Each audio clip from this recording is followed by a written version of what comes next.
Hey guys, this is gonna be a new movie vlog. So today we're gonna be talking about the Meg, the movie with Jason Statham and all that. That was based on this. That was based on this book right here. Um, there's about I think 6 of these books, and I've read all but the last one. And this is actually the revised and extended edition. See? So this like because in the books it always talks about like it touches on Jonas Taylor's first encounter with the Meg down in the Mariana Trench, and this one and Steve Alton made a short story that covers it in depth, and this has that short story at the beginning before the actual book starts. So that was cool. Basically, like, I'll get into it, but there's a lot of inconsistencies in the movie with and this book. Like, that a lot of the stuff that happens in the book, in the movie, or the way it goes down in the movie, or things that are in the movie don't happen or in the book. And I'll get into that later. They're kind of minor. So they're kind of minor, but there's so many of them. If you've read the book, it'll drive you a little nutty. Or at least it did me. But there's some miscasting in here. But again, I'll get into all that. But basically, if you want to know if it was a good movie or not, it's a good movie, as long as you hadn't read any of the books. Otherwise, it kind of dampens it. It doesn't ruin it, not by any means. It just will annoy you. So we'll get into all that. So basically it's about, okay, so with the books, it's about this guy that he was a deep sea submarine pilot for the Navy in the book. And he goes down into the Mariana Trench with these scientist guys. He encounters a Meg, and he tries to get up. He freaks because it's a Meg. It's a megalodon. You're gonna freak. So he freaks, ascends way too fast, and most of the people die. And the one that and most of the scientists in the sub die, but except for him. And I think the one that didn't die either was catatonic or died shortly thereafter. I can't remember. But in the movie, no, he's just a deep sea submersible rescue guy. He goes down into the depths of the water and rescues people from from submarines and stuff that are sunk, can't move, they can't get out. That's what he does in the movie. And his encounter with the Meg is he doesn't really know what it is. Or at least, there's no reason he should know what it is. And, but basically, he's rescuing these people from this sunken submarine. And, he sees the side of the hull to start crunching in and all that. Because a Meg is trying to bite into it. So he gets into his sub that's connected with all the rescue people, but 2 members of his team are stuck in another area of the sub, and they're like, you gotta go, there's no time, we're dead, you go. That's what they're saying. And he doesn't want to do it, but he's forced to. And when he does it, the doctor, which he rescued from this sub, basically like calls him crazy and ruins his career. No, it happens. It even happens in the book. Not in that way, but it still happens. So, after that, we cut to what's that? I can't remember the Asian guy's name. But we cut to him and his daughter, which are on this deep sea, well, it's essentially a rig, but a rig on top, a oil rig on top, but a deep sea lab on the bottom. And we meet this billionaire that funded the whole thing, which I can't remember the actor's name. All I know is he played on The Office, and he plays the millionaire or whatever. And they're there. They have a deep sea submersible going into the Mariana Trench, and they explain that for a long time we thought the Mariana Trench is the deepest part of the ocean, and that the ocean floor is at such and such level. But we have a theory that it's not the ocean floor; it's a thermal fog or whatever, and the ocean floor is much, much deeper. And they're right. So they go through that, and they get stuck. They get hit by a Meg because the Meg's attracted to their lights. Okay, before I go any further, they messed this part up with the Meg. The Meg, in the books, the Meg is bioluminescent. It glows, and they describe it as a faint, ghostly glow, because kind of thing. And in this, it does not glow at all. And it's very annoying. It's little things like that are throughout this movie that are very inconsistent with the book. And again, if you haven't read the book, it's not going to bother you. If you've read the book, it'll kind of bug you. At least with how many they are. But it bugs me a lot more than the average person because I'm me. So it's one of those things. It depends on what the inconsistency is, how big it is, and how many of them there are. And it's one of those things like, well, it may bug me in this movie or whatever, but it won't bug me here. So it's really weird, but it just bugs me. Moving on. So they get hit by the Meg, and they're sunk. They're sinking. They're sunk. They're dead in the water, like 7-8 miles down, kind of dead in the water. So they're like, okay, we gotta go get Jonas Taylor. And I really don't think Jason Statham was the right guy for this. And neither was the guy that played Mac. I don't remember who played Mac. But Mac, okay, he's kind of portrayed as a lovable goof in this. In the book, he is by far a lovable goof. Because if I remember right, where Jonas Taylor was a deep-sea submersible pilot for the Navy, he was one of their pilots for like helicopter, aircraft stuff. I can't remember exactly. I just know that they were both in the Navy or air or something. And his personality, like, he was a rough and gruff kind of crude guy, and at times borderline vulgar, but he was still a good guy. He wasn't a lovable goof. He was a very much, I could rough you up if I need to kind of guy. I don't want to, but if I need to, I could. So that's kind of how he was in the book. He is nothing like that in the movie. And I don't know, and I don't remember the guy that played him, but whoever it was should not have played him. I've seen the guy in other stuff. I can't remember the dude's name. I'll look it up. But Jonas Taylor, like played by Jason Statham, I don't think that was a good match. I love Jason Statham. I don't think he was a good Jonas Taylor. I don't like people. People have asked me, well, who would you have cast? Honestly, like off the top of my head, like if I thought about it, I could come up with a few other people. But off the top of my head, I would have picked Hugh Jackman. I'm not talking and you're thinking, oh great, Wolverine. No, he has to get pumped and jacked for that role. And you listen to him talk about prepping for that role. It takes a toll on him to get in that kind of shape.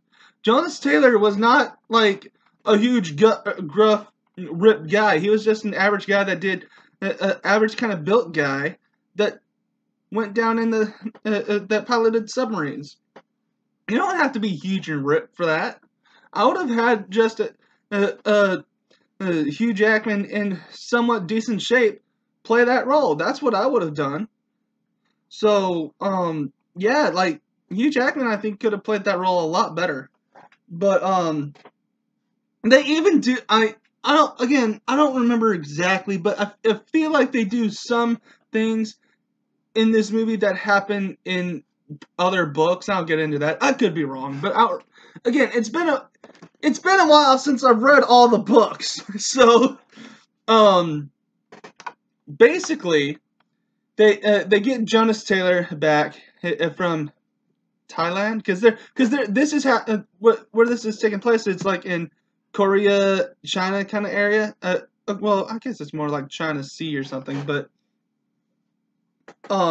he's in Thailand, so they go like, "Hey, we got this is happening. We need you. I don't want to go. Hear this recording. Okay, I'm coming." So that's where they get him, and then they're like, "Oh yeah, your wife's there. It's your wife. She's down there." He's like, "Okay, fine, I'll do it. It's your ex-wife. I'm sorry, ex-wife. I'll get into that in a minute." And oh yeah, the doc that hates you and kind of ruined your career. He's got to check you out so you can go down there. He's like, you know, and he literally kind of makes that face, and so he gets down there, and again,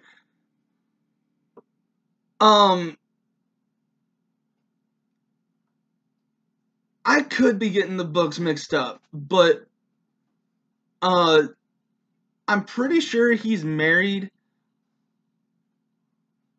I'm trying to remember. I'm getting the first two books mixed up because there's a 4-year gap in between them. But I'm thinking that him and the Asian guy's daughter, I can't remember her name, they get together in between the 4-year gap, I think. Because I think he's still kind of married in the first book. And him and the Asian Asian chick get together and have kids. It's either no, they have kids in between the second and third book because the third book he's much older. So really the second book's my favorite. I'm trying to remember, like, it's been a while. I wish I should have read some of them to prep for this, but I didn't. So again, there's a lot of inconsistencies, but basically, yeah, the Asian chick doesn't have any kids until she gets with Jonas. In this movie, she already has like a 7-8-year-old daughter. I think that's about how old she is. Now, she's a fun character too.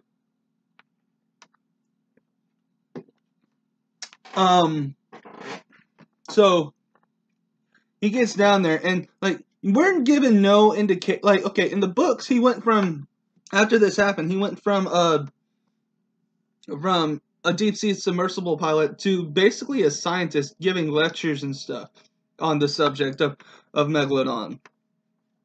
We're given no indication that he even knows what a Megalodon is in this movie until they encounter it on screen and he's like, Megalodon. So glad I'm not crazy. I'm like, it's one of those things. I don't know. Again, I don't know. I think they should have stepped closer to the book in that regard, explaining why he knows about it, because we're given no reason in this movie. But again, I think it would have required a lot more setup if they stepped closer to the origins of what the book in terms of why he goes down into the water to begin with, that kind of thing. But it's an okay movie. So basically, he rescues them all.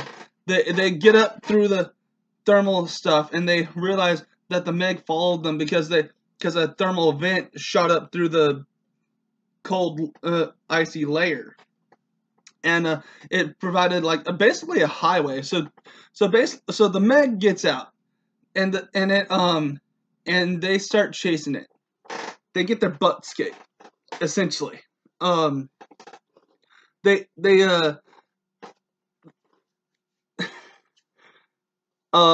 poison the Meg.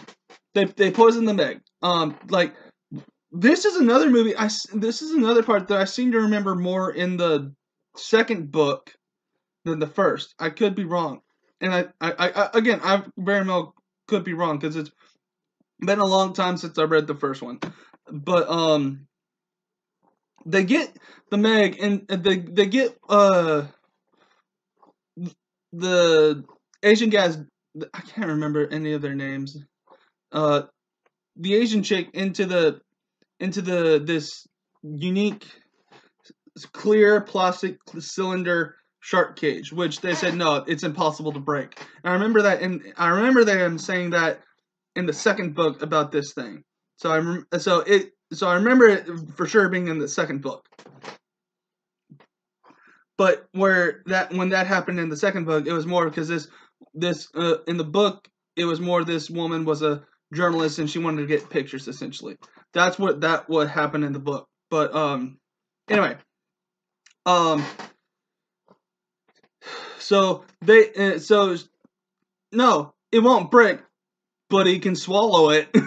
So she's like the shark cage is like halfway down this Meg's mouth, and Jonas jumps into the water and gets her out of it, and like and they kind of like wear it down until the poison kicks in and it kills it. And I don't know how they did this because it doesn't show how they did this, but they got the Meg up on the boat. Like, it's like maybe a small yacht. I don't know. But it's like, okay, that thing's got to weigh how much? It should sink the boat. And then they pull a Jaws. They pull a Jaws because Jonas took a picture of the teeth of the mouth, and he's like looking at it with the Asian chick, and he's like, this seems small. This bite radius seems smaller, you know. And then out of nowhere, a bigger Meg jumps out of the water, grabs the Meg's body on the boat, lands on the boat, and rolls off and tips over the boat. I'm sorry, shouldn't that have just crushed or just sunk the boat right out? You know, instead of like, so like, okay, the Meg jumps on the boat and the boat just goes like that into the water. You know, that kind of weight, man. Anyway, it was fun. So they get rescued because billionaires got helicopter mercenaries on call, so they get rescued, and the doctor dies. He's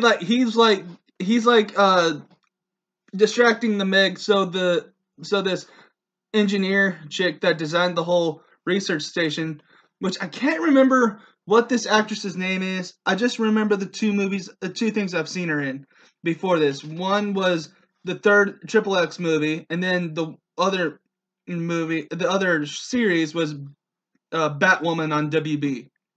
That's the only other things I've seen her in. But forgetting about Batwoman, I like her.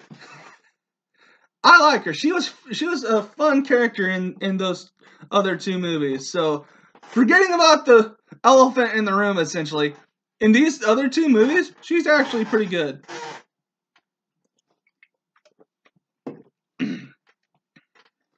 But so they get rescued. Oh, and this is another inconsistency. The Asian dad, Masako, something like that. I can't remember exactly how to pronounce his name.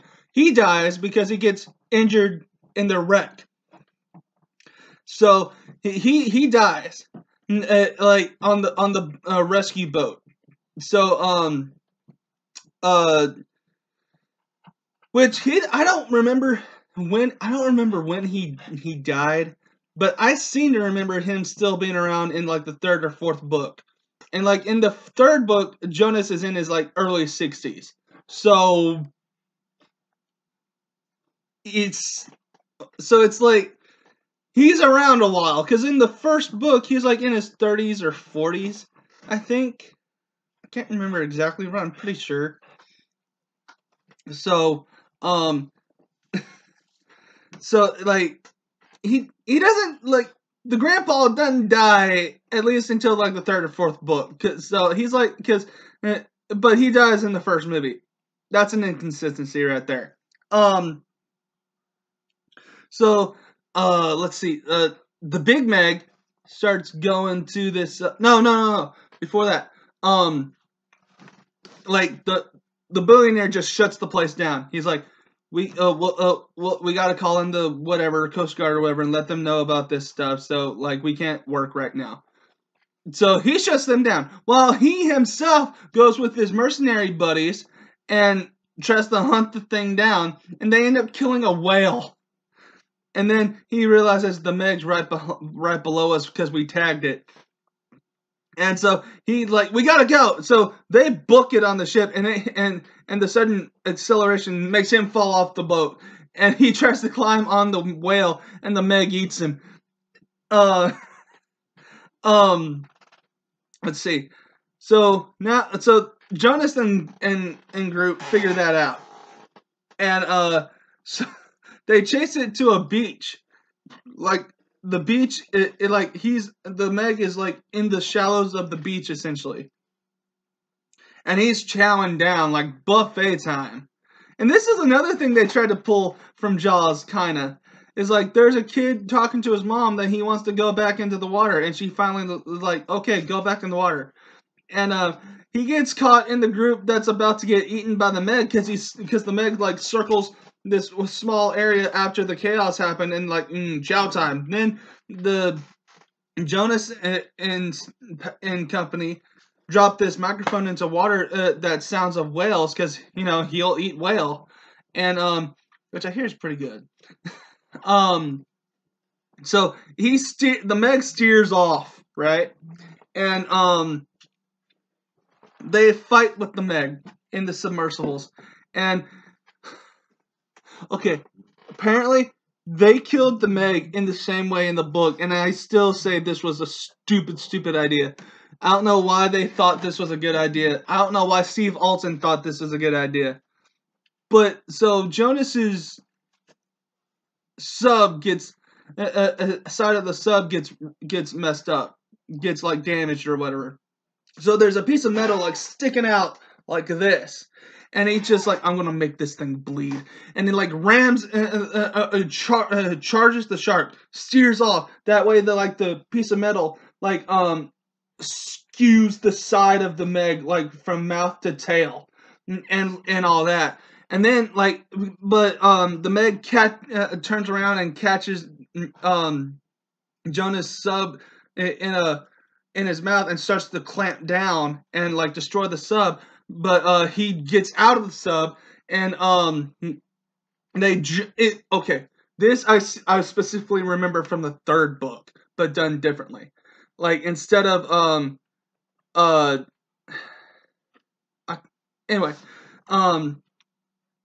so stupid. He's like got this like little jack or something or pressure thing, and like the Meg leaps out of the water. Jason Statham's like right here on its face, and like he just rams this thingamajig into the Meg's eye, and they fall back down into the water. And like because of the blood and all, it attracts other sharks and starts eating the Meg.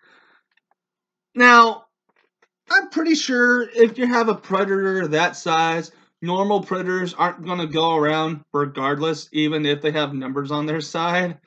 So, I could be wrong. I don't know. We see okay, this is another thing. We see a shark swimming out of its mouth, which, like, I've heard people say that, no, that's not the baby Meg, that's not a baby Meg coming out of its mouth. Well, in the book, the shark has a baby, and I don't remember. I just remember like it was albino, because it's like the main feature in the second book. So like in the book, like after all this goes down, him and the baby Meg lock eyes, and like they capture because in the second book, that baby Meg is full grown, and like they're like keeping it in this enclosure that they built originally for whales, and like they host shows to raise money, like SeaWorld style with this thing, okay, it's like, okay, here's food for you, for you. I don't even remember. It had a name, but I don't remember what the name is. And like it would go like that, like SeaWorld style. And they would raise money for it. But that's in the second book. But in the first book, we see that like the Meg had a baby at the end. And I think it like the baby just swam out somewhere after as the sharks are eating it, which happens in this book. But the way they filmed it was really, really weird because like there's okay, we know that's supposed to be a shark. I've heard people like saying like no because it came out of its mouth. There's no way that was a baby. It was a shark that ate up and from the outside and came out from the inside. And I'm like, well, that's a good idea, but the way they filmed it, the way they shot it, was too specific for it to not to be a baby Meg. Which it's like, okay, why didn't they just film it coming out of the other end? So it's just because in the book it swam out of like as they were eating it, which we see that just in a weird way. And so it's just it was weird. The Meg has a baby in this book. That's why we have 5 other books after this. So it's it's an okay movie. As long as you'll love it if you haven't read the books. If you've read the books, you'll get annoyed at best in turn with the inconsistencies. So like, okay, I even wrote down some of the inconsistencies. Let's see. Like I said, Jonas Taylor is a deep sea rescue guy instead of a deep sea Navy pilot. He has an ex-wife. I don't seem to remember him having an ex until the second book. Doesn't get married to the Asian woman until in between the first and second book, because there's a 4-year gap there. Because the second book cuts in between their 2 adventures. In the book, he becomes essentially a scientist. In this one, no. Like I said, the Asian dad doesn't die until like the 3rd or 4th book. In this one, he dies right away, and he's not a grandpa until his daughter and Jonas have kids. Oh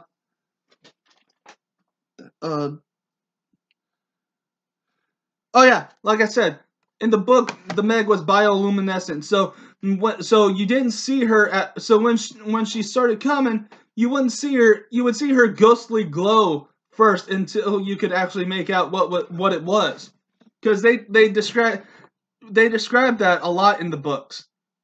Because the first thing you'll see is a glow, and then as the glow gets closer, you'll start to see out. Oh, it's a shark.